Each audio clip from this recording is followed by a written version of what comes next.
I don't have a witty opening remark. Welcome to Under the Bridge. Welcome to Under the Bridge. I'm Cody, aka the Scarlet Troll. I'm Nick, aka Agent Duckman. And I am Greg. I don't know why that's so funny. Honestly. And that's why we keep you. Fair enough. We got a lot of crap to go over today. We got a ton of news for both movies and games today, so... Mm-hmm. And also, a little bit of comics news, which is what I'm going to start with. We are getting, courtesy of Dan Slott and Marvel, the end of the Spider-Verse. I saw. Yeah. In August. God, I hope so. No, you don't understand. I'm so sick of multiversal spider shenanigans. I'm not sick of the multiverse as a whole, but I am very sick of it with Spider-Man at this point. Where's Sony's money gonna go? In this, you know what? Good point. Yeah. I don't know. I'm just like, there was Spider-Verse, there was Spider-Geddon. The animated Spider-Man movies are all about the multiverse. We just had No Way Home. There's other Spider-Man stuff you can do that's not just, hey, look at how neat this is. But, I mean, to be fair, it's also kind of neat to get other new Spider-Man variants. Like, we're getting Spider-Cat. Excuse me? What? I believe she's Spidey and Calico? Felicia's daughter or something. Okay. Oh, I thought you meant a literal cat is what I was thinking I of. thought you meant a literal cat. We're getting Kraven the Hunter as a Spider-Man. What? Okay. Yeah. We're getting a Spider-Man, he's called Spider-Laird, with a kilt. Okay. Okay, I'm sorry. That sounds like people running out of ideas. It does, doesn't it? Yeah. They kind of have run out of ideas. I see a dinosaur here, which tells me they just decided to rip off B-Rex from Dark Knight's death metal. Okay. Alright. Like, I welcome it, not even being a comics reader, but that does kind of sound like some of these people are like, alright, we don't have anything else. What can we, like, just pull out of our butts? Yeah, at least Batman, when Batman's a dinosaur, has a precedent of he has a robotic dinosaur in the Batcave, so that's not the craziest thing I've ever seen. Spider-Saurus, or whatever he's called. I don't know. Spider-Saurus! I'm calling him that. I don't care what his actual name is. Yeah. He's Spider-Saurus. Can't we just have, like, a whole comic run where it's just Japanese Spider-Man? Like Toei Spider-Man? Just like... There was a whole thing. Wait, isn't the Japanese Spider-Man like the girl with the Spider-Man neck? No. Oh, okay. That's SP // Wow, okay.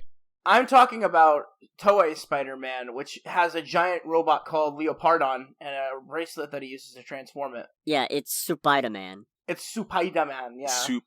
Okay. And his giant mech suit, Leopardon. And ironically, since we're talking about it, it inspired Power Rangers and the Super Sentai series to really take off. It was the first wave of that in Japan. Huh. Yeah. Okay. In other Spider-Man news, since this is Spider-Man's 60-year anniversary, also in August, we are getting a giant one-shot called Amazing Fantasy number 1000, being headlined by, of all people, Neil Gaiman. Really? Yes! What? I can't wait for some whimsical Spider-Man tale about how life is just an anomaly. That does sound delightful. That sounds a little deep. I like Neil Gaiman a lot. Hmm. And also, Dan Slott is going to have a story between Peter Parker and Mary Jane set in the far future. A new Spider-Man villain introduced by Anthony Falcone and Michael Cho. A horror-fueled Spidey adventure courtesy of Ho Che Anderson. And, also stories by Rainbow Roll and Jonathan Hickman. Jonathan Hickman of X-Men fame. Yeah, I do like his current X-Men stuff. His Avengers stuff was a little high concept out there, but his X-Men stuff is currently on point. Yeah, well, so I've heard. He currently stepped away, but the direction is still going. Well, that sounds pretty cool. Yeah, I'm looking forward to that. Moving on to something that is comics adjacent, and by that I mean it's a bunch of Multiverse of Madness news that I can talk about now that somebody's seen the movie. Oh, hey, look, I am not spending $15 for crap seats. Fair, but still gonna make fun of you for it. They weren't crap seats, they were C-row. C-row isn't crap. Anyways. In slightly adjacent to Multiverse of Madness news, Benedict Cumberbatch was almost Malekith in Thor: The Dark World. Yeah, that's very interesting. How would that And have he worked? turned it down specifically because he wanted to hold out for something a little more juicy, were his words, which, yeah, I don't blame him. Yeah. That's an epic level bullet dodge right there. Well, to be fair, he got put in a role that is literally made for him, so... Yeah. How would that have worked? I feel like people would kind of be like, wait, but you were in this Mother movie, what? No. No, he was almost Malekith before he was almost Doctor Strange. Oh, okay. Oh, okay. All right. I that's generally misunderstood how it works, Greg. And Gemma Chan was Minerva and then Cersei. They don't give a shit. Okay. No, I figured it was kind of Marvel being like, all right, we're just going to experiment like hell. So it's like, oh, okay, No, glad that's not the case. They came to him first. He said no, or maybe not first, but they came to him before they came to Christopher Eccleston. And then he said no. And then Christopher Eccleston got saddled with it instead. Saddled with it. I mean, what else do you call playing that version of Malekith in Thor: The Dark World? Who would... Let's think about alternate future. If Doctor Strange wasn't Cumberbatch, who do you think would be a good Doctor Strange? I don't know, because my go-to is always they should have started it in the 80s and gotten Vincent Price. Yes, and that would have been amazing. Hello, Mr. Stark. I mean, Johnny Depp. I feel like Mark Strong would have been fun. Ooh. But Mark Strong, I feel like, as fantastic as an actor as he is, he's a great, like, one of the best supporting actors. Hmm? Like, maybe not so much as a lead, but he would have been fun as Doctor Strange. Okay. Yeah, that's a good pick. Yeah, I know they wanted out there Joaquin take. Phoenix at one point, but he didn't want to sign on for a multi-picture deal. Oh, wow. Joaquin Phoenix would be an interesting pull. Yeah. Yeah. He doesn't really like Hollywood, though. Ooh, I got it. Pedro Pascal. Oh! Ooh. Yeah. Pedro Pascal would be a kick-ass Doctor Strange. But Cumberbatch is also just basically perfect. I could see Pedro Pascal being a very enjoyable Doctor Strange. Moving on, I guess. Yeah, in other things that were almost the case, this time about Multiverse of Madness, and if you still haven't seen Multiverse, some spoilers, don't worry, I'm timestamping it. We almost had Namor. What? Really? Namor was considered for part of the Illuminati. I would have loved that. The baffling thing is, apparently they didn't use him because Marvel has plans for him elsewhere. I'm so happy to hear that. I actually like Namor a lot. But that's sorry. also very vague. It's rumored that he's the villain in Black Panther 2. That's an odd word place to put him in, but okay. Not really. Wakanda and Atlantis have really bad blood in the comics. You know what? Never mind. That actually makes some sense. But holy shit, man. I love Namor. The thing that's weird to me is them saying that it didn't happen because Marvel had plans for him when we know they have plans for mutants and we know they have plans for Mr. Fantastic, and that didn't stop them from putting in John Krasinski and Patrick Stewart. And you can't say, well, nobody would recognize the character because Black Bolt. The moment you get Anson Mount back as Black Bolt, there's really not any reason why somebody wouldn't be in there. They really could have replaced Black Bolt with Namor, and it would have gotten more of a reaction. Okay, well, but then again, you would have to have Reed Richards and Namor on the same council. I think Black Bolt would have gotten more of a reaction from me, at least, just because them bringing back the actor from that god-awful Inhuman series to play the main character of the god-awful Inhuman series, that's news. That's incredible. Other people we almost got, Deadpool was talked about, but they decided it wasn't the right time. It's not the right theme. It wouldn't have the same, weight to it if Deadpool was in there. Deadpool can get killed a lot. He wasn't going to be part of the Illuminati, I don't think. He was just considered. I don't know. To be in the movie. I'm trying to word it in a way where it doesn't sound stupid, but it does. We almost got Daniel Craig as Mr. Fantastic. Oh, that would have been interesting. Amazing. He was actually the first pick, I guess, but then there was an uptick in COVID activity, and he was concerned about going on set, so he turned it down, and they got John Krasinski, which, I don't know, I think Daniel Craig as Mr. Fantastic is a great idea, only if he does the Benoit Blanc voice from Knives Out. Yes, 100%. Doctor Strange, you are causing an incursion! Oh, that would have been amazing. Is not solved. Our donut hole is in fact a smaller donut with a hole of its own, and our original donut is not whole at all. I love that speech. Is there any rumors on who's going to play Namor? Yes. I'm blanking on the name, but 1 second. Because I'm genuinely curious, because ironically enough, I really like Namor a lot. He's one of my favorite anti-heroes from the Marvel Universe. I just allegedly, think he's an interesting character. It is Mexican actor Tenoch Huerta, but that's a rumor. It is by no means confirmed. Well, whatever. I mean, considering all the rumors around Doctor Strange and the Multiverse of Madness, some of which were true, but some of which were not, I'd take it with a grain of salt. Also, originally we were going to get 616 more... God damn it, even I'm doing it now. We were going to get main MCU universe Mordo. Oh, wow, At the really? very beginning, really? He was going to be hunting down Scarlet Witch with a bow, and then she was going to decapitate him. Interesting. It's nice to know that they didn't bring him in just to have him killed. I feel like that probably was the one scene where they would have been like, alright, this movie's rated R now. Might have been. Might have been a thing. Also, apparently Tom Cruise's Iron Man was discussed, but never filmed, and I don't think they even approached him with it. It was just an idea that was floated around. As was apparently Bruce Campbell as Balder the Brave. Okay. But, you know what? Pizza Papa's a little bit better of a use, I think. Pizza Papa is a great use of him. Oh, also, last little fun fact about Multiverse of Madness. Apparently, Wanda was not, or Elizabeth Olsen was not on set with any of the Illuminati members. Really? Yeah.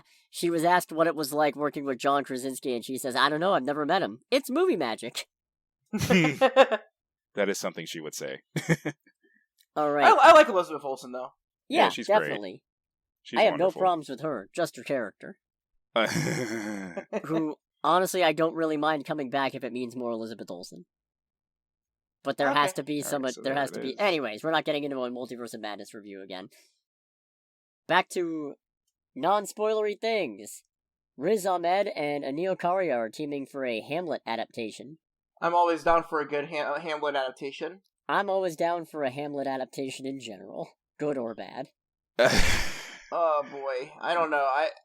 Nothing will beat some of the Orson Welles stuff, like all of his adaptations. But yeah, I'm always up for a new Hamlet adaptation. We haven't really had much Shakespeare in the last couple of years in film, like direct Shakespeare, not like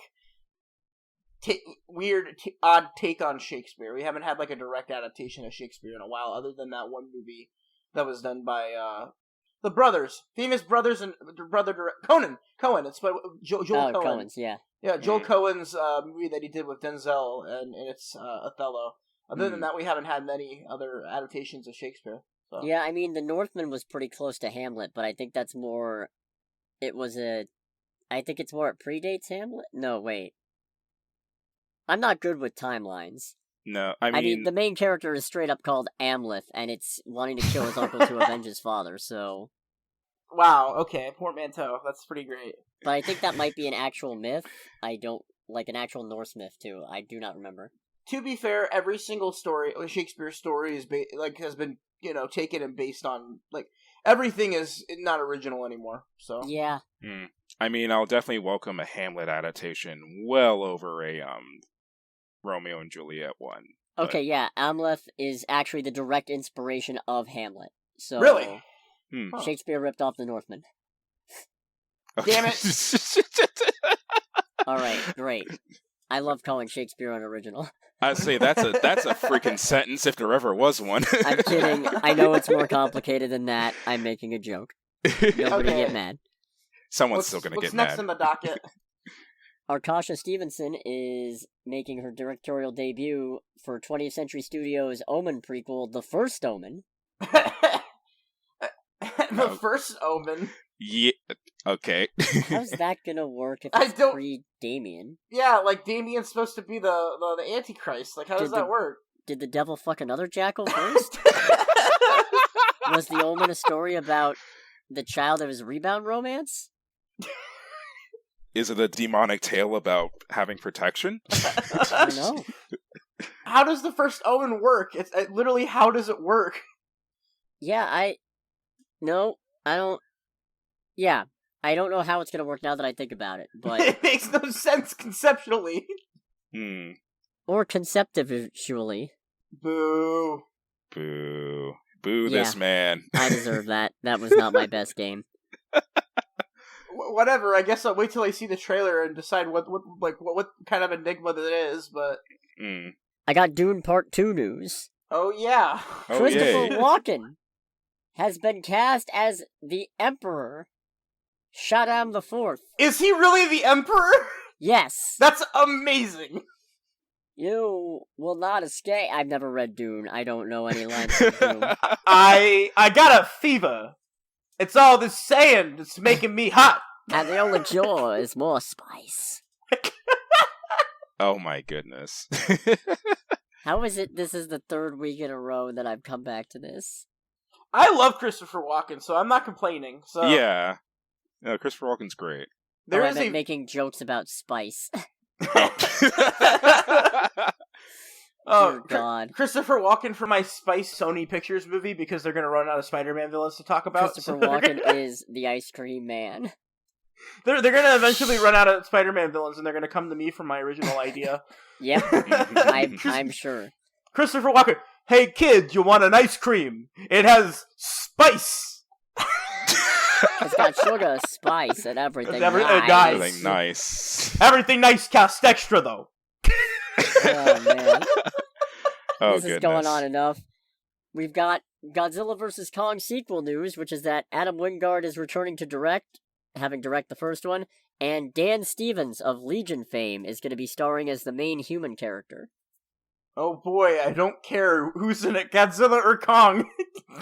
Yeah, it's the thing of granted, I haven't seen the two most recent of that series, but it's like, the humans usually suck. I don't We're care. Here for the monster fight. I don't care about the humans. They were great in Kong Skull Island. Yeah, because Kong Skull Island was a different type of movie. I just want to see those two beat each other up. I don't give a shit about the humans. Yeah. Little girl was good. No, the little girl who didn't talk and she talked with Kong sign language, yeah. Yeah, that was cool because she didn't say anything, because humans don't... Jesus. No, all the humans just shut up and let the monsters take the stage. I don't care. Fair. I'm very aggressive. Just, how about this? Let's make it so, like, everybody loses their voice except for the monsters. So they all have to sign language throughout the movie. So all we have to do is just, like, see people running away in silent while Godzilla and Kong fight each other. A quiet place for Godzilla versus Kong to fight? That's A Quiet Place Part 4.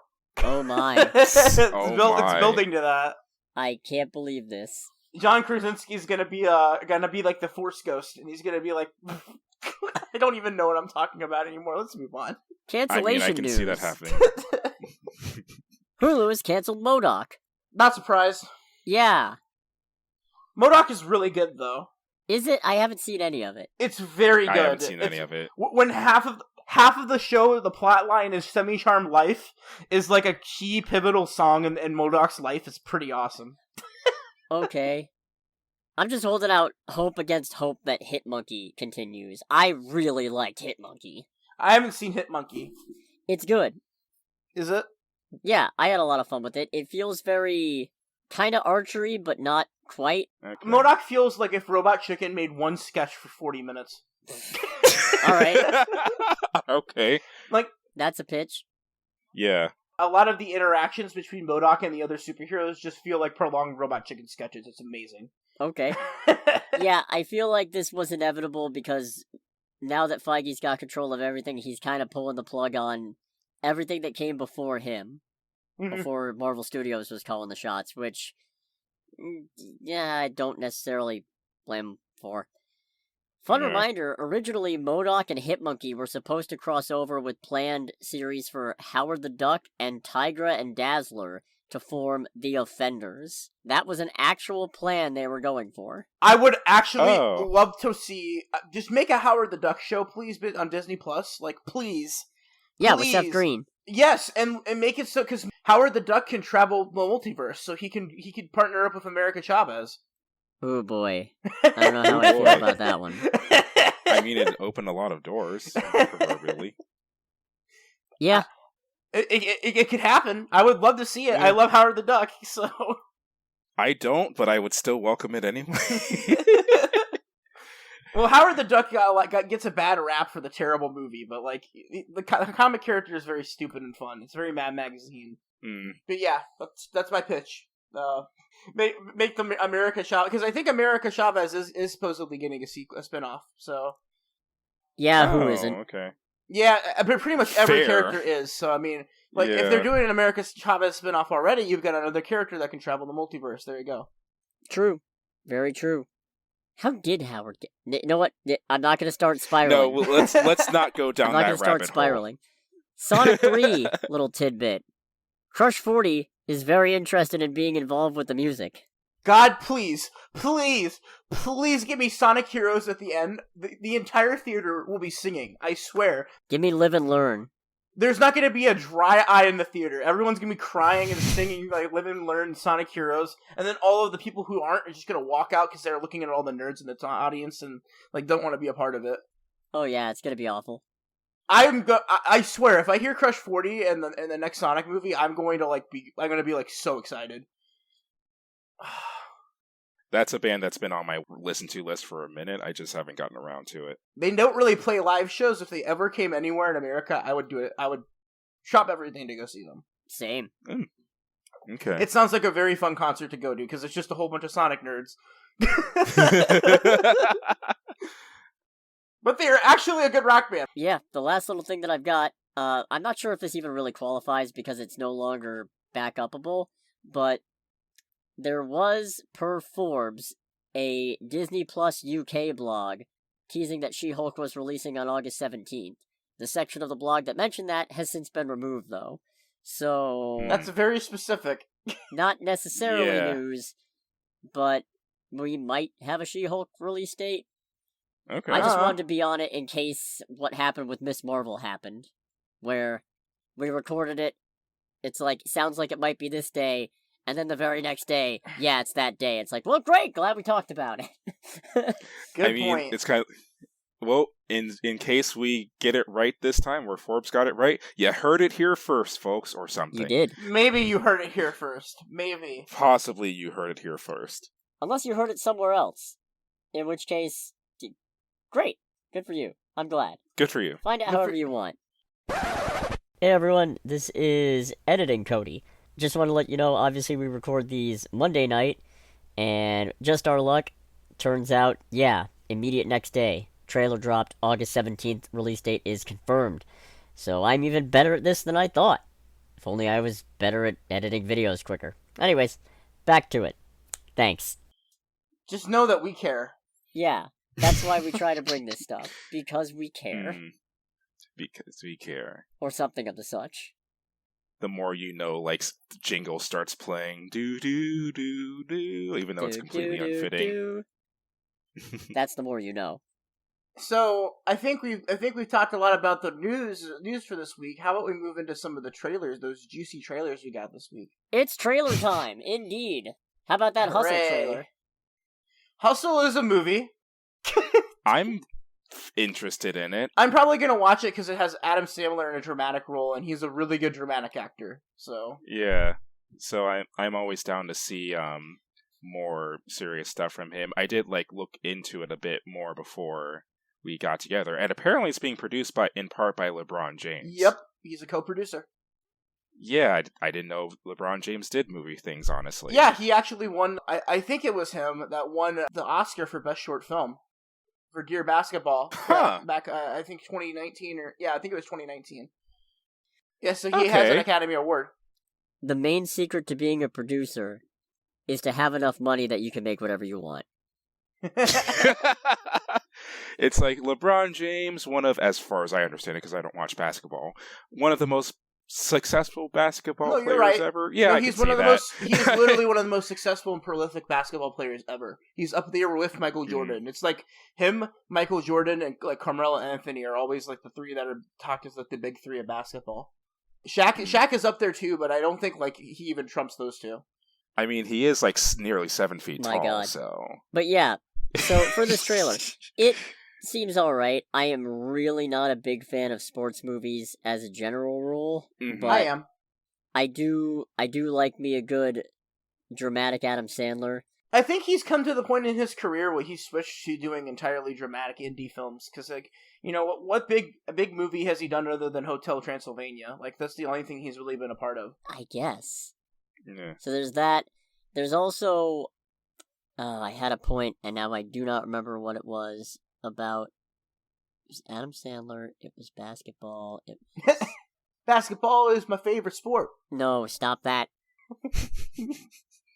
I don't know. It looks interesting enough. It's just also really not necessarily my cup of tea. So I don't know if I'm gonna watch it, but... It's Netflix, right? Oh, now I remember. Yeah, it's Netflix. Now I remember what it was. It's weirdly relatable. I guess you're never too young to feel like you're wasting your entire life. Damn. Because the whole bit of him clearly struggling with wanting to be a coach instead of just a scout and feeling like he spent all this time doing a thing. It's relatable, you know? And I think that's interesting. That's fair. Hence, you're never too young to feel like you're wasting your life. Yeah. Damn, that's deep. Thank you. Speaking about something that is kind of looks like it's going to be deep and esoteric. The Deer King? Yeah. Yeah, we got a theatrical announcement trailer, which I'm always game for more non-American movies making their way over. Yeah. Newcomer director, if I remember. I forgot the director's name. Masashi Ando, I believe. That sounds right. But he does have some very good credentials. Yeah, he's like what? He had some role in some Ghibli films, basically. I don't know what he did. He was animation director and character designer for Princess Mononoke, Spirited Away, and Your Name. Yeah, so he's got some big credentials, and those are huge movies.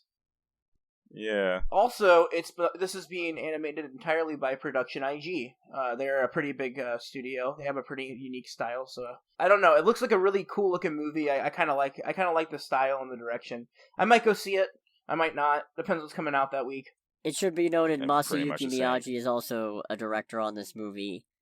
Among other things, they did storyboards for Zoids Genesis and Detective Conan and Inuyasha. Oh. And they were assistant director on Spirited Away, apparently. Okay, then. A lot of Spirited Away team. Which is great, because that was like one of my favorite movies forever. And then it got replaced by Totoro, because Totoro's better. I'm not going to argue that. I like Totoro a lot more. Totoro is one of the most wholesome movies ever made. I cry every time. Full disclosure, I acknowledge that Spirited Away is an animation masterpiece, but I don't think I've ever actually sat through that movie in one sitting all the way through. I think I zone out every time. I watch it every year. But that's just because I grew up with... Ghibli's great. You have to be in the mood for them, and all of their themes are the exact same. It's nature over nurture, and technology. Technology is bad. Honestly, and flight is cool. Yeah, no, that does kind of track. I was getting ready to mention The Wind Rises, and then it's like, no, it actually tracks with The Wind Rises. Also, flight is cool, and Miyazaki really likes flight, so... Yeah, but the whole technology is bad thing. It's like, oh, nope, never mind, can't make that point. The whole thing's about the zero, my man!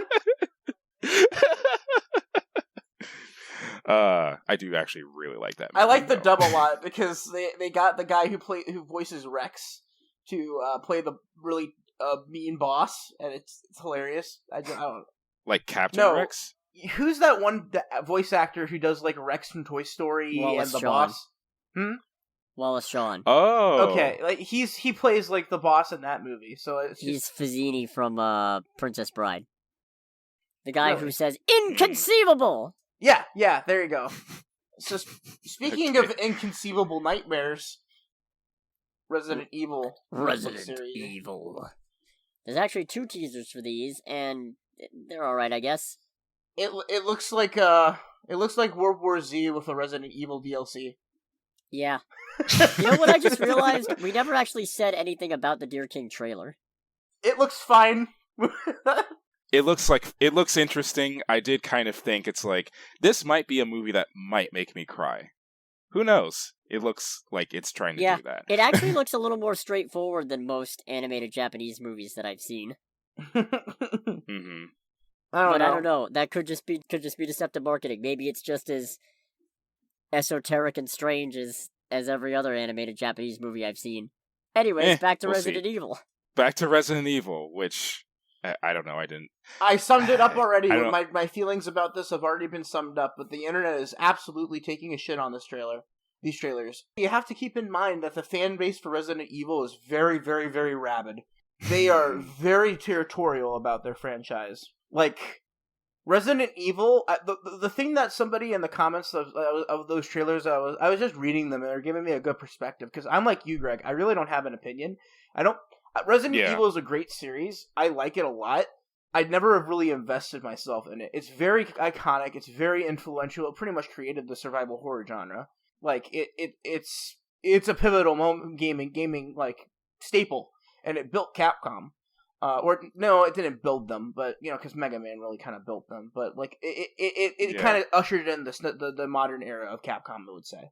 It solidified Capcom's place in the general in the Western market as well. Let's say that. And it's kind of weird to me how, for all everybody talks about video game movies and difficulties in maintaining franchises and what have you, Resident Evil has never really been good, but it is consistent.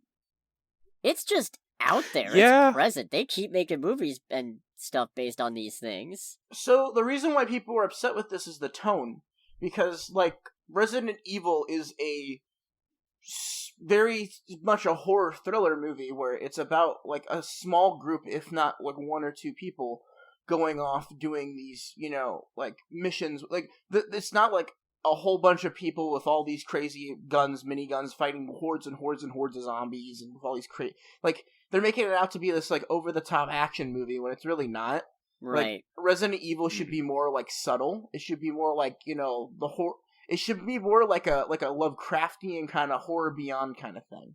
Because a lot of the themes in these movies, in the games at least, are like the the thriller, the suspense. You don't know what's gonna be behind that door. It opens slowly, and look, there's a zombie, or a zombie apocalypse by way of Metal Gear.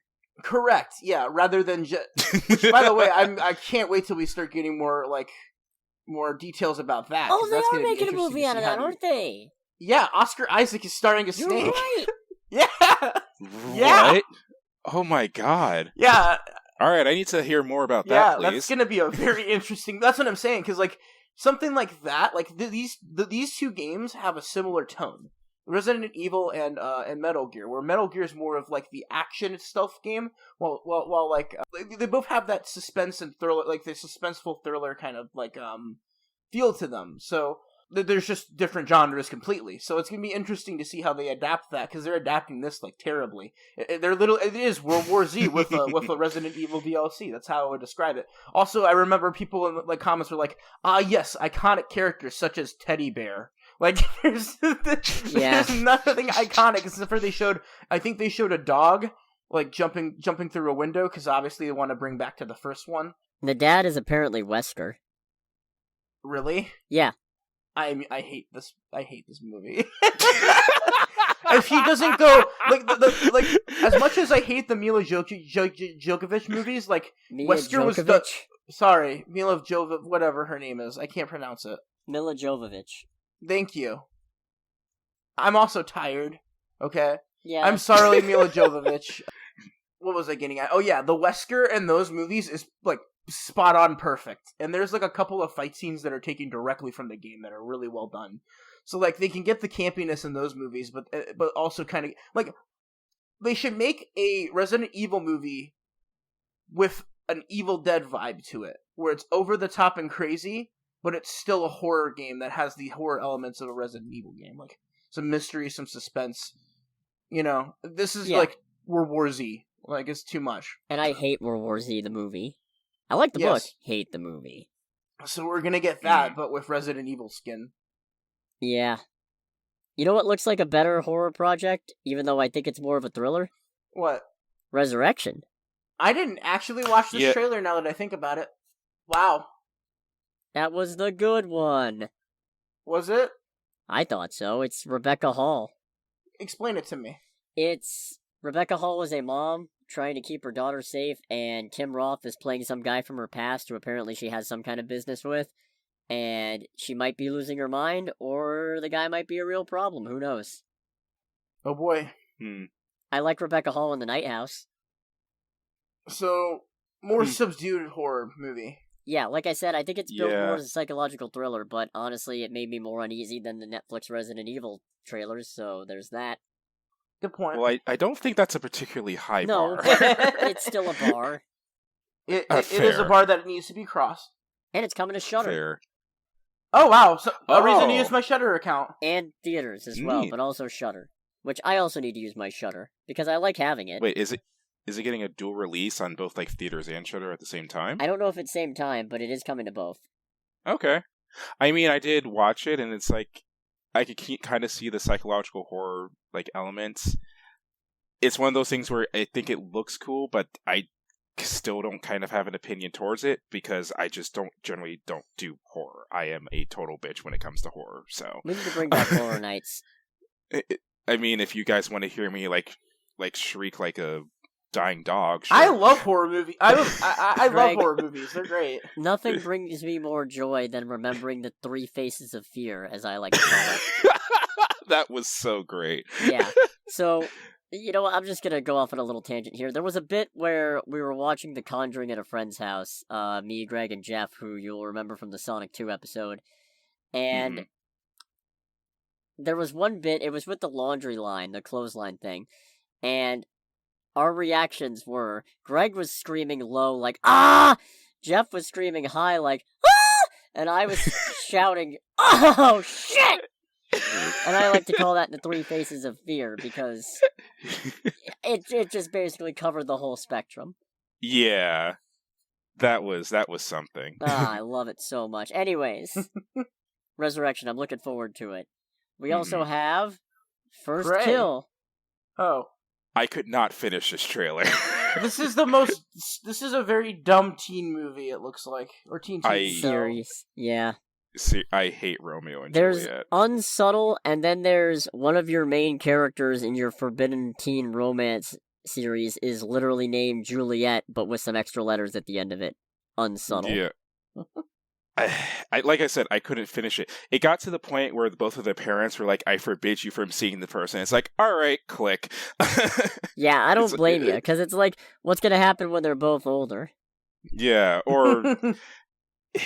I think Romeo and Juliet, because I remember reading the story, and I think we both read the story and watched one of the movies in high school. And it was the first time my suspension of disbelief had ever, like, seriously been broken, because it occurred to me how stupid it was. Are you talking... Wait, what are you talking about, the Leo one? Oh, I don't remember. It was so long ago. It's really hard to take this from a sympathetic angle when one side are actual vampires.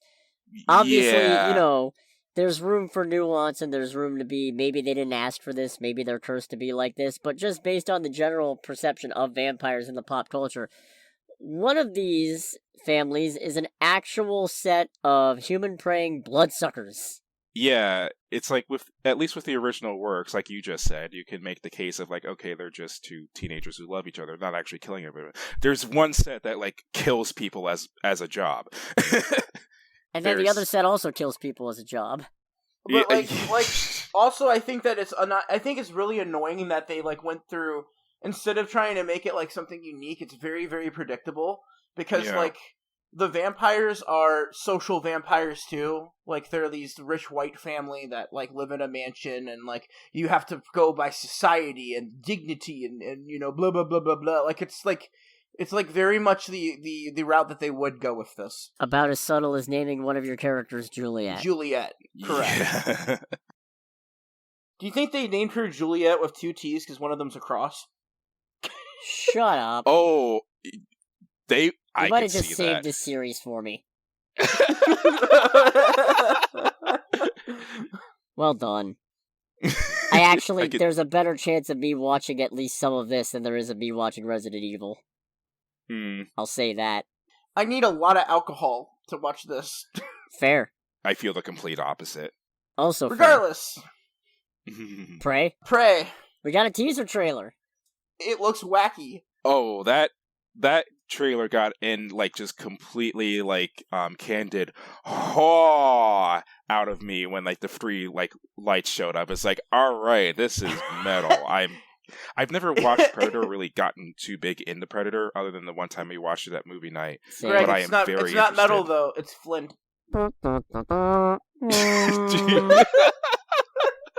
I am personally very interested in it. It actually, like, it seems like the most unfair fight of unfair fights. Oh, yeah! So, like, how many, like, which tribe is the Predator gonna completely annihilate? Yeah, so it's like it's like Naruto getting in a fight. It's like, do you have one person who's just completely overpowered against a bunch of people who don't stand a fucking chance? I look forward to seeing it because I'm very curious how the hell they're gonna make it work. Yeah. I mean, the Predator is kind of pathetic, as a general rule. Yeah, autistic children are they're part of their evolution chain. My God. Jesus. No, more specifically, I meant the whole. They show up at. They just show up on a planet that's not theirs to hunt a much less primitively advanced species, and they don't even really give them a chance to fight back. It's just. Yes, use your useless boomstick. I am much better than you. The Predators kind of suck, is all I'm saying. Fair. So I think that wraps up trailer time. Yeah. Okay, so yeah, that was trailer time. So now we're moving on to the game corner. Yeah. Okay, get ready. We've got a lot of news this week for once.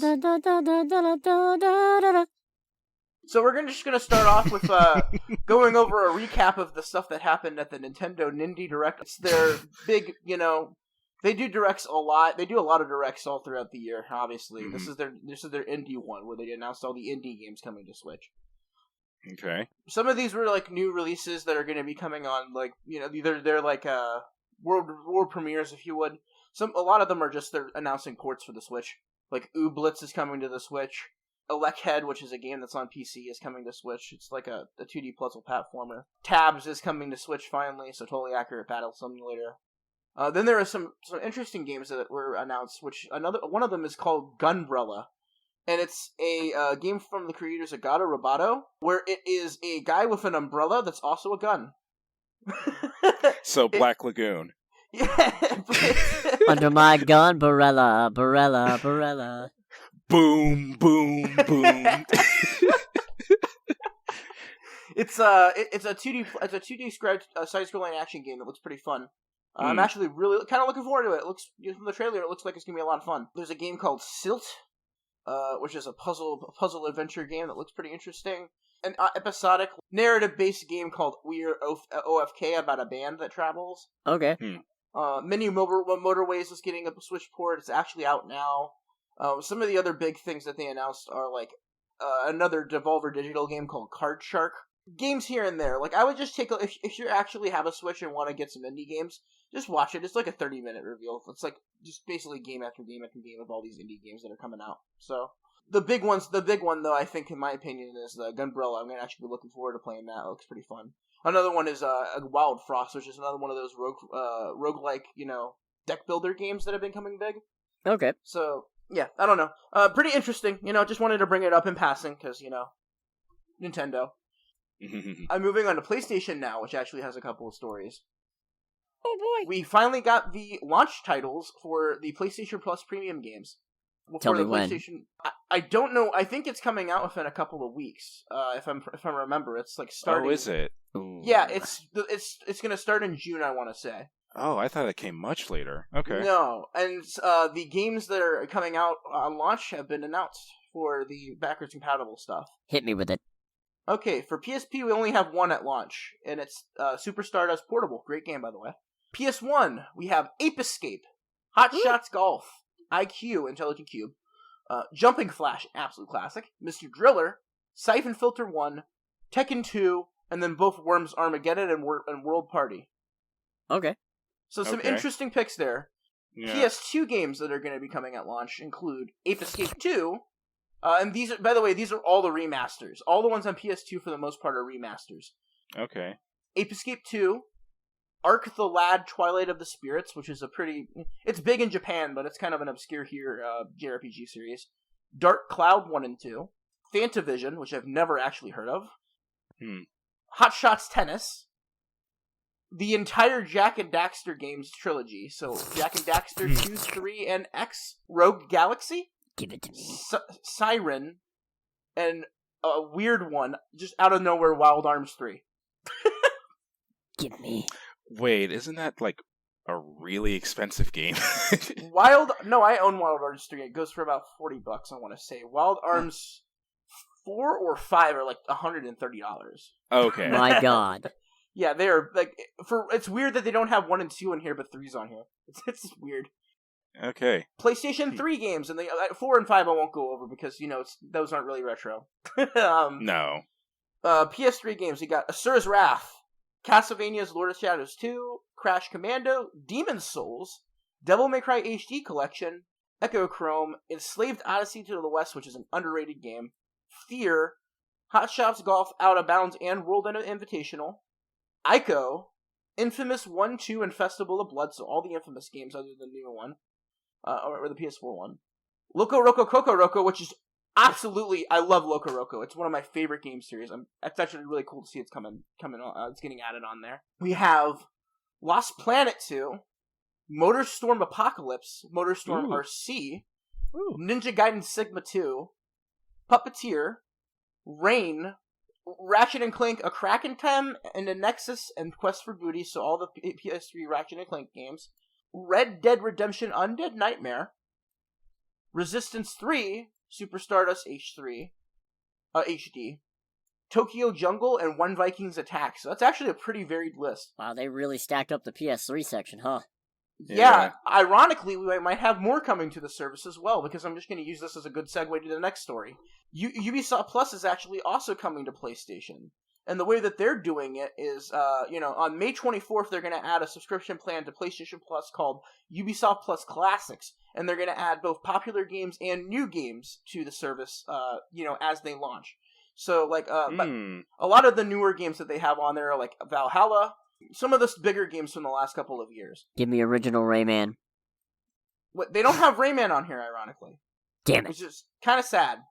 But they do have, like, Far Cry 3 Blood Dragon, Far Cry 3, Child of Light, these aren't, like, super, super old, by the way. Zombie, Watch Dogs, Trackmania, The Crew. Oh, they're putting The Crew on. They're putting Starlink on there as well, which is a weird one. Okay. Both South Park games are on there. Huh. But all these are getting added on to the PlayStation Plus premium subscription.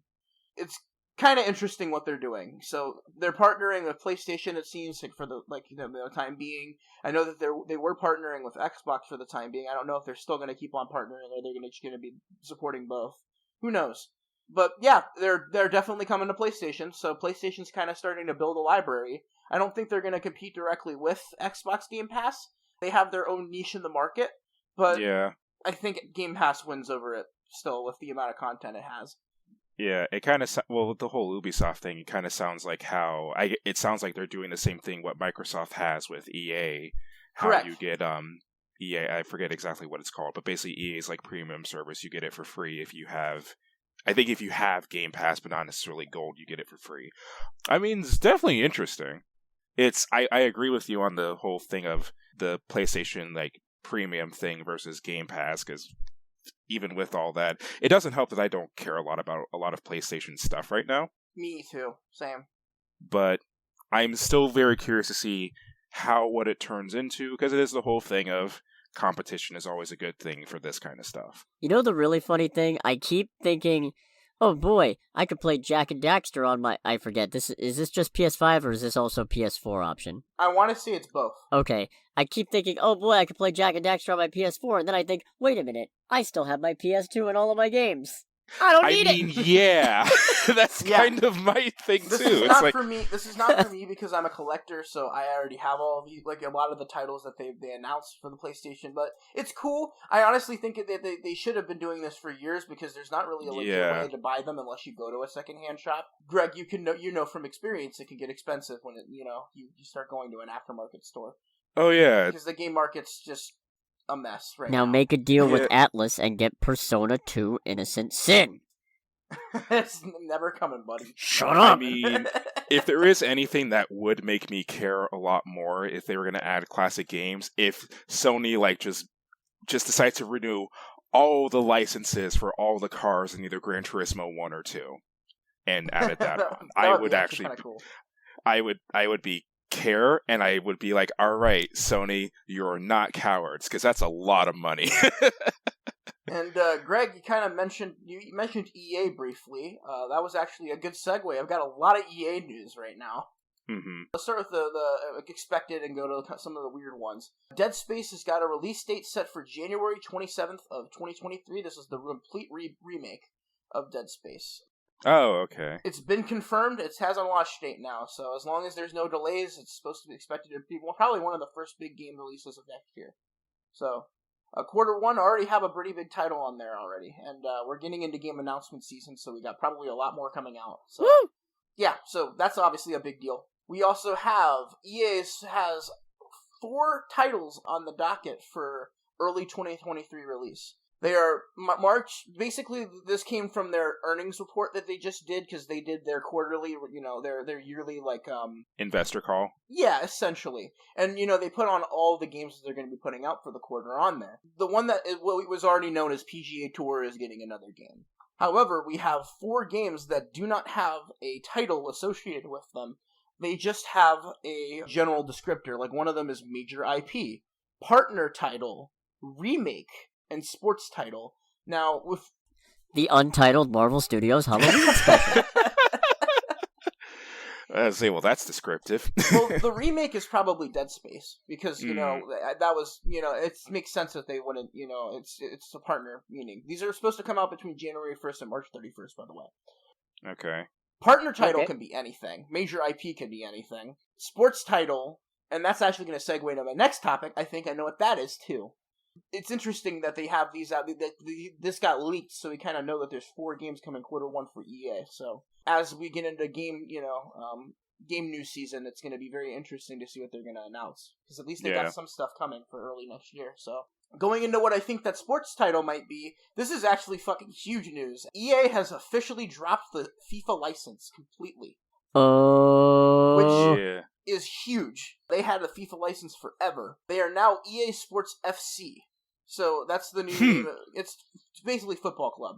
Yeah, and they're keeping pretty much every single one of the football teams that they had because they have 19,000 players, 700 teams, 100 stadiums, and 30 leagues that they got from this murder. They just don't have the FIFA license, so... I'm not gonna lie, I thought you said from this murder, and I'm just wondering who I they heard the kill. same thing, and I had to stop myself from making a joke. Well, I'm not you. I can't stop myself and don't want to. But for all those who don't know the backstory, FIFA and EA have had a huge falling out for years, very publicly. It's been very and they, obviously that's one of their biggest cash cows. So if you can't appease FIFA, they just had to keep on going. Basically they're charging a lot of money for the license, and EA didn't want to pay for it. So this is just a huge, huge development, honestly, because they're gonna, and FIFA is now a freelance. They're now gonna be freelancing out the FIFA title to other developers that isn't EA. So FIFA's still gonna make games. They still have announced a game already. Well, from what I understand of the whole thing, and I don't know if this is necessarily true, but I've heard this a couple times already, the problem was that EA had to pay FIFA for the license, but they still also had to pay to have the teams and the players and all that in the game. So it was Yikes. Yeah, so it was a thing of it makes business sense to drop that deal because no, this is actually a raw deal. We're basically paying twice over for the same amount of work. Right. And now they're just working directly with the football clubs to license them directly. Yeah, which is good because fuck FIFA. But also, fuck EA. Yeah, fuck EA. I'm not a big fan of I'm not a big fan of EA, but there's a lot of EA-based news coming in, so it's pretty interesting. Mm-hmm. Oh, yeah. Also, this fair. Is something that, Greg, you might find interesting. Mm-hmm. For racing game news, actually. Mm-hmm. EA has merged Codemasters Cheshire into Criterion to work for the new Need for Speed game. So I was actually going to mention that after you finished your segment, because I wasn't sure if you were going to catch that. I did. Yeah. No, I saw that earlier today on GT Planet, and for people who haven't heard of Codemasters Cheshire, they work on Onrush, and they did Dirt 5, which came out a couple years ago. Before that, they were Evolution Studios, who worked on, amongst many things, the MotorStorm series, and they made Drive Club. Yeah, and they made Drive Club for PS4, which Drive Club I remember being getting a lot of critical acclaim, and was very upset that was a PS4 exclusive. I really liked MotorStorm growing up. That was a fun game. Yeah, or at least they made the MotorStorm PS3 games. They also made some World Rally Championship games, but that's a very niche, that's niche amongst racing fans to begin with. Yeah, it's interesting to me just because, it's cool that, as I understand it, this has doubled Criterion's staff, basically. Mm-hmm. Oh, that's cool. Yeah, so that's neat. It's one of those things where it's I'm curious about that. That's definitely a good thing. It definitely shows that EA is trying to get the most out of this merger with Codemasters. I just need more news about the next Need for Speed game. They've been very quiet about it. Actually, a couple weeks ago, part of the game was leaked. The map for the game was leaked, the upper world. It's not going to be too long until because they have 4 more games to announce this quarter. I guarantee you, one of those, the major IP, might be Need for Speed, another Need for Speed game. Well, this Need for Speed that they did the merger for is supposed to come out at the end of this year. Okay. But honestly, I wouldn't be shocked if it's delayed to first quarter of 2023. But we'll see. It's cool. It's cool that this is happening. I just hope it, just turns into something tangible. And I'm very curious to see how that affects Criterion's ability to make games later down the line. Moving away from the studio that we all hate named EA. Okay. No arguments here. There's been a lot of leaks from the new Silent Hill game. Oh. Oh, wait, there's another one? Yeah, they're making so there's a actual Silent Hill game coming out. It's been leaked. Some screenshots have come out. We really don't know much more other than there is a very good leaker who is basically responsible for leaking the entirety of Resident Evil Village, who has insider information that this is, hey, these are old screenshots from a 2020 build of Silent Hill. There's no details on what it's going to be other than that it's Silent Hill.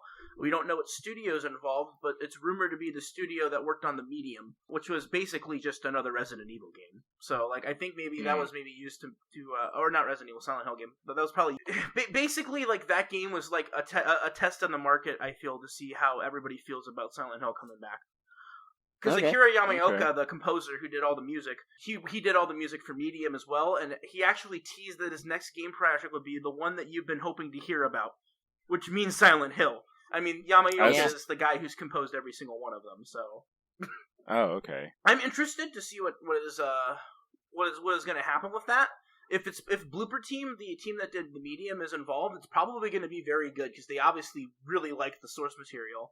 If they were to make basically Silent Hill, it was basically a Silent Hill the Medium was. It's a new take on that kind of a horror game. So I wonder what they're gonna do. We just gotta wait to see what Konami announces. The rumor is that it's supposed to be a remake of Silent Hill 2, which Silent Hill 2 being one of the most prolific horror games of all time, and the best one of the trilogy of the games, in my opinion. That's pretty much all we got as speculation right now, but I think it's worth talking about because, Silent Hill's a big IP. Oh, yeah. And rip Silent Hills. Rip Silent Hills. Always and forever. Yeah. Rest in pizza forever. Now I want pizza. Last bit of actual news before we get into the roundup and stuff like that. We have Starfield and Redfall. Starfield being the new Bethesda games. It's their new big IP. Bethesda's big new IP. And then Redfall is the vampire slaying co-op shooter that is coming out by Arcane. But both have been delayed. They were supposed to come out at the end of this year. They are now slated for the first half of 2023. No surprise there. with COVID and all the job shortages and everything, it was to be expected there would be a little bit of a delay. That being said, Bethesda did say that we are going to get a deep dive into gameplay for both of these games very soon. And given the fact that they reportedly have a E3 style conference coming next month, I guarantee you those two are two of the games we're going to end up seeing something from on the show. So we may not have a game to play at the end of the year, but we'll definitely have footage by the end of this next month to kind of sink our teeth into. Nice. So that rounds out my actual news. Now we're going to go into the releases, and then wrap it out with the gaming history, and then we're done. Releases. We got 3 releases. Very easy. A game called Umurangi Generations for the Xbox Series XS, One, and Switch piece. Basically everything. It's a weird... Basically, it's a first-person, disaster photography simulator. Okay. Okay. What? You go around taking pictures of this city that's falling apart that you live in. All right. It sounds very interesting, quite honestly. Yeah. Vampire the Masquerade Swan Song, which is another narrative-based game in the Vampire the Masquerade franchise. Vampire is a big series because of Bloodlines, which got delayed again. So I think this is more or less something to sink your teeth into while you wait for the big game to come out. I don't know. It's probably ha ha vampires. Ha ha. It's a vampire joke. We have a lot of vampires in this episode. For real. I don't know. It looks interesting. I mean, who knows? Maybe it's a great game. I'm not too interested, but to each their own. And the last game is a game called Dolmen for every console, basically, and it's a cosmic horror. Do you deliver canned fruit? Anyway, it is a cosmic horror based. I think it's an FPS. It's a Lovecraftian based cosmic horror action RPG. That's what it is. Interesting. I'm very very much into anything cosmic horror. That's kind of my thing. So, I mean, I might pick it up on sale. It's probably going to be a sale game for me. It's by Massive Work Studio, who I actually have never heard their name, so maybe they're newcomers, so yeah. Yeah, I don't play a lot of horror myself, but I would gladly watch somebody else play a cosmic horror. Yeah. Lastly, we've got this week in gaming history to round out everything. Starting with our actual birthdays of real-life people, we only have one. Katsuya Iguchi? I don't know how to pronounce that. He's the level designer for Zelda 2, The Adventures of Link, Super Mario Bros. 3, and Super Mario World. Then he became the director of Super Mario World after developing some of the games. He directed Star Fox for the Super Nintendo, Wave Race 64 for the 64, Animal Crossing for the GameCube. He was, pretty big. Kind of had a pretty interesting, role, and he's well known for being the producer, and his team is well known associated with Animal Crossing. So it's the guy who's really the head of the Animal Crossing team. All right. Happy birthday to you, man. You're 57 now? Cool. Event-wise, we got 37 years ago this week, Nintendo filed their countersuit against Universal Studios for the infamous Donkey Kong lawsuit. Which, if you guys don't know, there was a huge lawsuit back in the 80s about, is Donkey Kong a derivative of King Kong? Because of how similar their names were. When obviously there's What? That was a huge court case. Actually, believe it or not, that case is one of the main cases for establishing copyright.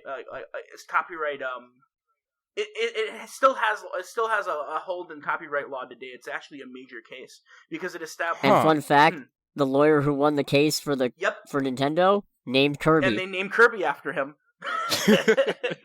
I believe he was also given exclusive rights to name his sailboat the Donkey Kong, as well as any other sailboats that he might purchase after the fact. That's amazing. Actually, I think they gifted him a sailboat called Kirby's Dreamland. Oh, that's the one. That's the one. And then they also said if you get any other boats after this, you can also name them that. Yeah, so he's just cool guy. But it has huge legal precedence. Basically, the court ruled in Nintendo's favor, and Universal had to pay $1.8 million in damages, which back in the day, that's pretty big for a game company. And I think it was super funny because Universal had pulled a similar shenanigan regarding specifically King Kong, and I don't remember what it was, but it made it really funny when Nintendo turned the reverse Uno on them. Basically, basically the original case was that it was about trademark infringement from King Kong. Universal originally sued Nintendo. Nintendo went ahead and countersued them, and basically they went to court over it, and basically it was because during the time frame that those two games came out, like RKO Pictures had done the 1970s King Kong movie, and they feared that there was too much of a likeness to the character from the RKO movie. I don't believe it, but like Universal was litigious, I guess, in the 80s. Who knows? And you're right, actually, it wasn't the Kirby's Dream House; it was Donkey Kong. So, but he is the actual name of Kirby. It came from John Kirby, so that's pretty interesting. So yeah, that's a pretty big case. Very, very briefly running over some of the big releases from this week. We have Clay Fighters Sculptor's Cut. For those who don't know of that, Clay Fighters is a pretty okay fighting game. The Sculptor's Cut was a Blockbuster exclusive that is currently one of the most expensive Nintendo 64 games you can get. One time, back when I worked at the game store, I actually took in a copy of Sculptor's Cut. Oh my god. Not realizing it was Sculptor's Cut, and I guess the other person didn't know either. Oh, how did that go? Oh god. Patrick was very happy the next day. It's a huge deal now because they made so little of them, and they were literal Blockbuster exclusives. So like, they were just a rental thing. So when Blockbuster went out of business, they just kind of sat there. So that's amazing. Yeah, it's a very rare release. It's one of the rarest games on the 64. New Super Mario Brothers for the DS came out 16 years ago. That's a very good Mario game, quite honestly. One of the better ones, in my opinion, of the 2D, like the new 2D ones. So, L.A. Noire came out 11 years ago. So did Witcher 2. So those are two huge games. L.A. Noire is one of my favorite games of all time, honestly. Same. I like L.A. Noire. Like, introduced me to the noir genre. As sad as that probably is to say. But I'm really sad that they canceled the planned sequel. Yeah. The planned sequel was supposed to be called Horror of the Orient, and it was supposed to take place in post-World War II Japan, and as a police force taking... the concept alone makes me really wish they would have made it, because there's not a lot of stuff that really explores that. So it would have been a police force, like a military police force, enforcing stuff over in post-World War II Japan, and I really am down for that. So... Yeah, I remember hearing bits and pieces about that. I don't know what canceled it, but it was like, ugh. I don't know, but like, I'm very pissed. Obviously, they couldn't use Cole anymore, but it it could just been a completely like separate, squad or something like that. It would have been really interesting to see how they did it. Other games, we have Star Wars Episode 1 Pod Racer that came out, 23 years ago. Punch Out for the Wii. Alan Wake. Red Dead Redemption came out 12 years ago. These are all huge titles. Huh. Now this is pod racing. Super Monaco GP came out in arcades in 1986, which is a big racing game, very big development in arcade racing. I think was that one of the first ones to have the sit down? Yeah, that had it wasn't one of it had the sit down like arcade cabinet. I think it was one of the first ones to use that. I'm not sure. And it also had Marlboro cigarettes had a actual. There was a parody of them in there. They had some parodies of different like company names, but one of them is Marlboro cigarettes, which is pretty funny. Interesting game, very very early racing game. I'm kind of talking on my ass a little there, so sorry, Super Monaco GP. Alien vs Predator, the arcade game came out 28 years ago. Very relevant. We have Evil Dead: A Fistful of Boomstick came out for PS2 19 years ago. God, I love that title. It's a freaking excellent title. And then the last major game to come out 9 years ago, we got Resident Evil Revelations for everything. God, there's always something Resident Evil, isn't there? Yeah, it feels like it. Yeah. It's a series that just won't die and stay dead. Not that I'd want it to, but it was an easy joke, so I took it. Just want to take the moment while we're still talking about games for a minute to say that Summer Games Fest is around the corner next month. Jeff Keighley usually hosts that, so we're bound to have some more major releases starting next month. So expect another huge, very, very long episode here in about a month or so, where we go through all the major releases. But yeah, that's pretty much all I have for the gaming sphere. A lot this week. All right. So guess what I forgot to do until momentarily when I looked everything up. I forgot to cover this weekend's box office. Oh, do that now. Screw it. Yeah. So, first place, I don't think it should surprise anybody. Multiverse of Madness is still hanging on there at 61.7 million domestically. That is a 67% second weekend drop, which a lot of people like to point to and say, oh, look at how bad it's doing second weekend, it's got no legs. That's exactly the same drop No Way Home had, more or less. Yeah. Everybody seems to be pointing to these drops like the theater industry still isn't struggling, like it's a doom sign for one particular movie. But it's just, it's infuriating. So it's at $292 million domestically and $689.8 million worldwide, which I believe means it has already surpassed the original Doctor Strange at the box office. And it's still got another weekend before any real competition comes back in, so we'll see what it brings in then.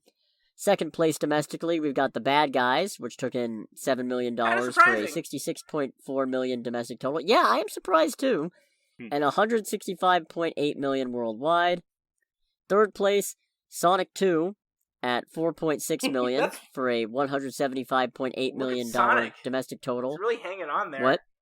Yeah. And $355.3 million worldwide. Fourth place, we've got this week's movie Firestarter at $3.8 million for a $5.8 million worldwide total. And then in fifth place, we got Everything Everywhere All at Once at $3.3 million domestically for $47.1 million total domestic and $51.8 million worldwide total. Also happy to say, by omission, Fantastic Beasts is out of the top 5! Woo! Yay. Woo! Let the series die, please. Please die. Yeah, please, no more. Please die. There's nothing interesting about it anymore. You took everything interesting and shoved it to the side in favor of Dumbledore and Grindelwald baiting, which I would watch if it was its own movie. Yeah. If I may, they kind of taken the magic out of Harry Potter. Hey! Hey! You are depressingly correct. So that's this weekend's box office. We don't have a discussion topic this week. Yeah, kind of a lot of So news. we're going straight to the movie.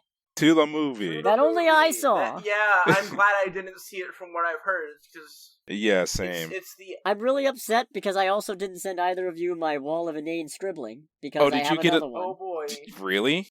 It's always the movies that I don't think I'm gonna have anything about, where I end up just scribbling entire walls of gibberish. So you mean to tell me you didn't think you were going to have anything for Morbius? Okay, yeah, that's fair. I thought I was gonna have something for Morbius. I was going to say. But yeah. Firestarter, more like Dreamcatcher, because all you're going to be able to do is catch some Z's watching it. Oh boy, yeah, that's that has layers. You know. So, yeah, this is, in fact, a remake of a previous Firestarter movie, which is itself an adaptation of a Stephen King book. It is starring Zac Efron. I'm sorry, Ryan I can't Kiera take it Armstrong. seriously. Zac Efron's in it. Yeah. He's not great in this at all. He's playing a serious role. How can you take him serious? It's just like Chris Rock. How can you take him seriously? It was kind of a, oh right, he was in Baywatch the movie. Yes. Yeah. Yeah. And once that hit me, I think the saddest thing is, 20 minutes into this film, it finally hit me. I never saw a single trailer for this movie. Not in any targeted ads, not in front of any movies I had seen leading up to it.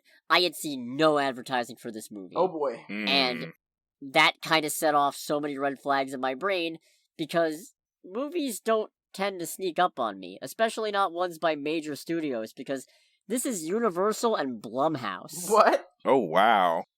And for a Blumhouse movie, it is boring. Like, usually with Blumhouse movies, even if it's bad, I at least get some kind of entertainment value out of it, like Truth or Dare or Fantasy Island, but... Welcome to Fantasy Island, Tattoo. Shut up! Don't you dare. It's still one of my favorite moments ever. Continue. Well, I'm glad. I'm so glad that my rage and pain gives you joy. Oh, come on. God knows yours does the same for me. I was going to say, you got joy from me at Justice League. I did. Oh, that was so good. Racially charged. Says Barry. Fun fact, the director of this movie has the audacity to think that there's going to be a sequel. Oh, God, no. What, Firestarter? Yep. Oh, boy. The only good thing about this movie, from what I've heard, is that the music composed by John Carpenter. And I don't really remember the music. That's really weird for a John Carpenter score, because they are all pretty distinct, so... Yeah, I think the biggest problem is the movie does not lean into what should be a terrifying prospect of a little girl who's been sheltered her whole life with devastating powers. And they make a whole big point about what a threat she could be, but the only times it ever really comes up and comes to a head, she's messing with the science conspiracy that's been tracking her family and killed her mom. So you don't feel the horror, you just feel like, yeah, these assholes had it coming, I guess. Just doesn't have anything to it. Things just happen. If I was still doing, this is one of my notes, if I was still doing the monthly movie awards, this would win worst parenting. Harrington. Yeah, no, that was actually recurring. Oh boy. That was a recurring award for me when I was giving out the monthly movie awards. Yeah. But this one's not directed by the same guy who did Brahms the Boy too, so streak broken, I guess. Because he also directed Separation, which was the other winner of that award. No, the parents in this are terrible because they're supposed to be running and hiding, so they don't let the girl have a phone, they don't let her have internet or anything, but they still put her in public school. It's the most baffling... The fact that they had a kid at all kind of confounds the mind, because the whole idea is that they were the subject of experiments that gave them powers. The mom is telekinetic, but barely uses it, and the dad can influence people's minds. He's basically the Purple Man, but without the charisma. And I'm hoping the sexual assault. Yeah, without that too, I think. Okay, good. I don't know. Not only do they have a kid, but they put her in public school. And then they act surprised when, oh, yeah, no, predictably, her powers kind of acted up at one point and she blew up the shit out of a bathroom. And now everybody's asking questions, and now we gotta go, and now this conspiracy knows that we're alive, and they know where we are, and they're sending someone to hunt us. Gee, I wonder what could have avoided this. Maybe homeschool your fucking child, if it's that important to you. Yeah. Jesus. And the dad is insistent on, oh, we can't train her on her powers. She's gotta just hold it down. Yeah, that's gonna work for an 11-year-old. Yeah, that's not how children work. It feels very like a worse Brightburn. Okay, so when you first started with it, it's like, okay, so I did think, why does this sound like a worse version of Brightburn? It is. It feels like a worse version of Brightburn where they were too chicken shit to go full-blown on the heel-face turn. Yeah. Or face-heel turn. The other way around. That's the one. And even Brightburn wasn't... I remember feeling like it's like, alright, this is going places, but they could go so much further in the holy shit direction.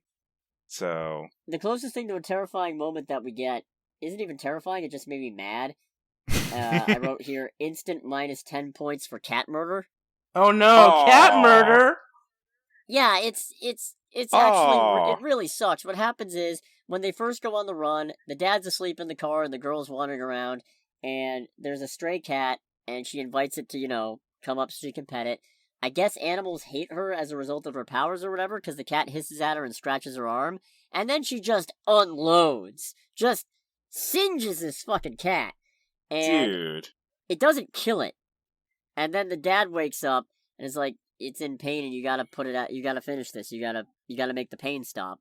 Which, fair, but also, just instant negative points for animal murder. Yeah, it's like A Shape of Water when the cat died. I was like, okay, this is not fun. I don't want to see a cat get eaten. I remember the old couple in front of me during that movie legitimately walked out when the cat was eaten. Yeah, no, it's worse Brightburn, it's worse Stranger Things, it's worse Logan, and I... Oh, God! Oh, God! I don't have a particularly high opinion of Logan. I liked Logan. I mean, okay, Logan is a very well-made film, but a terrible X-Men film. So, yeah, I don't know. Oh, it did give me one of my favorite lines, though, which, the old man whose house they're holding up in says, "You can stay until you go." What? And what? So I wrote down, doesn't everyone stay until they go? Like, you can't possibly stay any longer, or any less long. That's pretty dumb. That's almost as dumb as, Chief, you gotta let me get this guy. Oh boy. Or how very white of you. I do wonder, and this is probably a bit of a pull.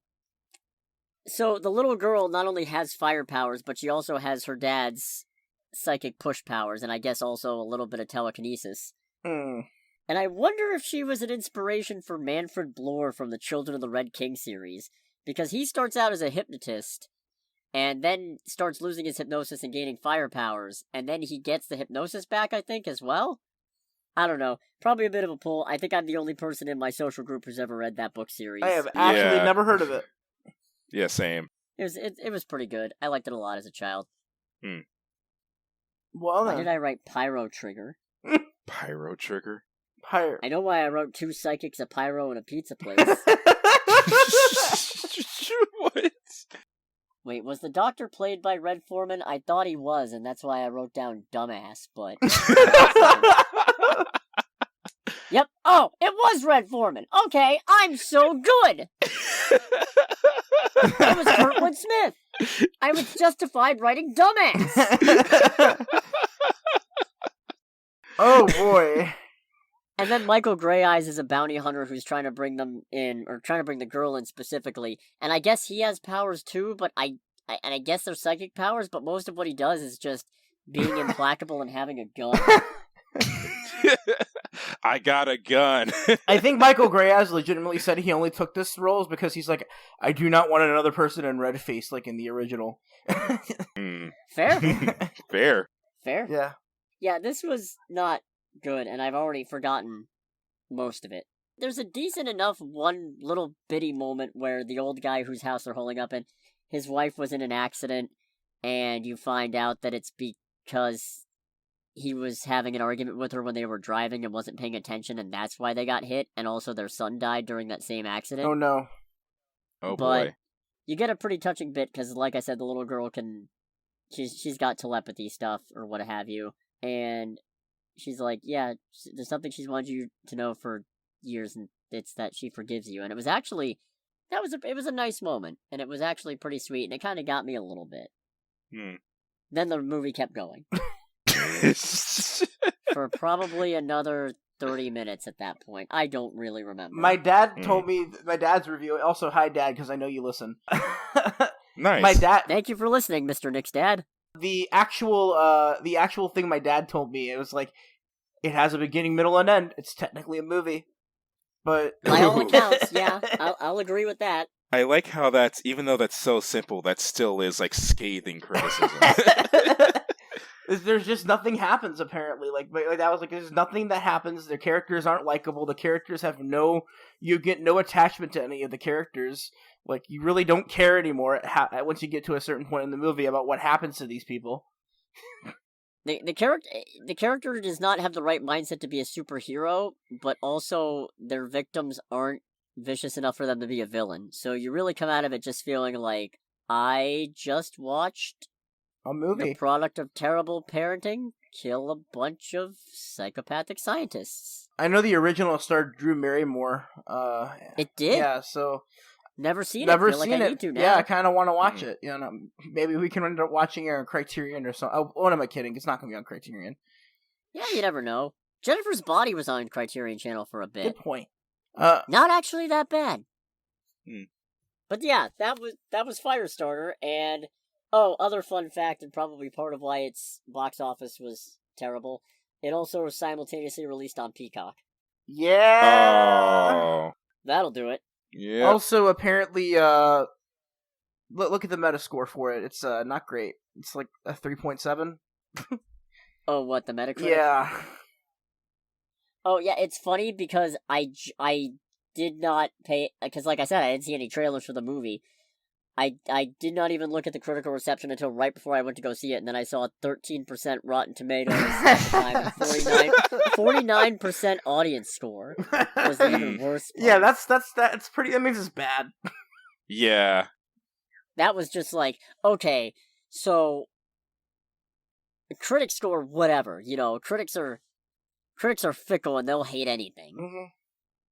But Liam Neeson's Memory had an 81% audience score right before I went to go see it. And that movie was, I think, probably just about maybe a little bit better than this one. This one had a 49%. Half of the people who weighed in on this movie who saw it did not like it. That's saying Slightly something. more than half did not like it. Yeah, I haven't seen that movie that's that shit on in a while. Yeah.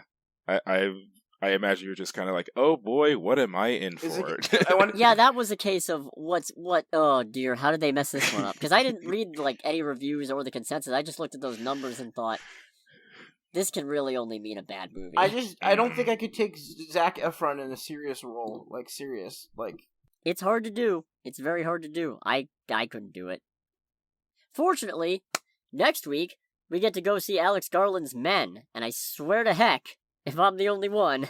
Oh, no. Y'all are missing out. I have an actual date night. We're gonna go see it, so... Nice. No, I am so relieved. Nobody else caught this because we stopped recording, but last week, after recording, I was looking, and I thought at first our options were either Downton Abbey, A New Era, or Chip and Dale Rescue Rangers. And I did not want to bother with either of those. Not that I have any huge problem with Downton Abbey, I've just never seen any of it, and I don't think it would make especially good content. Downton Abbey, the sequel, looks so boring. It looks like the most boring film ever conceived. It's white people in a house that go to another house because golf, I don't know. And then Rescue Rangers... that was gonna be it. If Men wasn't coming out the same weekend, it was gonna be Rescue Rangers, and I was...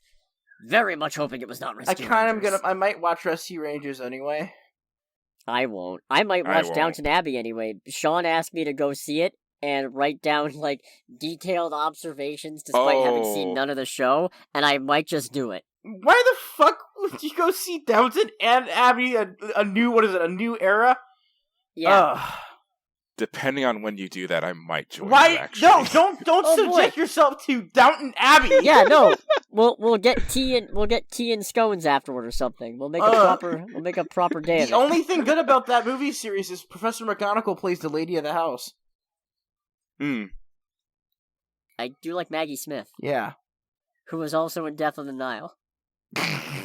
Along with Uncle Vernon. Oh, I love inside jokes. That was a lovely... Oh, God, Cody, I can't ever watch a mystery thriller with you ever again. I'm sorry. I was genuinely kidding when I said he was the murderer. I didn't even say he was the murderer. I just said he was a murderer. I didn't know I was right. I was stunned for 3 days after watching that with you. You're 3 for 3 now, because... I hate it. It's a genuine curse. Nice. And yet sometimes, it's the stupidest movies on the planet that bamboozle me. Greg just reminded me the other day. Because of all movies, Escape Room Tournament of Champions. Oh, yeah. Utterly fucking sideswiped me. Because the whole bit at the end is one giant setup where it's like, you thought you actually exposed the conspiracy, but we made, fake news reports or something, I guess, and you're actually still in an escape room while you're on this airplane. And I briefly contemplated it, but I was like, no, they'll never do that. That's too stupid. They couldn't fake out this whole thing. It strains it strains credibility. It's impossible. And then it happened, and I was just like, fuck me! I've been bamboozled by a Z-tier horror movie. I remember, when it happened, I just looked over to you, just had, the dumbfounded smile of, they got me. Those bastards. No, they did it. They actually stumped me. I cannot believe it. I got Smeckledorf. Well, to be fair, it was one of those things where even I was like, there's no way they do that. That's stupid. And yet, they did it. Here we are. Speaking of here we are, anything else? Or are we pretty much wrapping this up? No, I think I've gotten my escape room bamboozle vent out of my system. I have nothing. Okay, well, I guess then, if you like us, please leave a comment letting us know discussion topics. Obviously, we need it because we weren't able to hit the like button, hit the subscribe button. Most importantly, share it to people. Yeah, we need all your friends to hear our voices and recognize us. We need all your friends who aren't already our friends. Yeah, that too. But I'm just holding up my hands in a spirit bomb pose. I even Give me your energy. Just please, we wanna touch more people with the news. That sounds. Never say it that way again. Yes. Anyway, I guess This has been Under the Bridge. Yeah, I'm Nick, aka Agent Duckman. I'm Cody, aka the Scarlet Troll. And I am Greg, aka Greg. And this has definitely been a thing.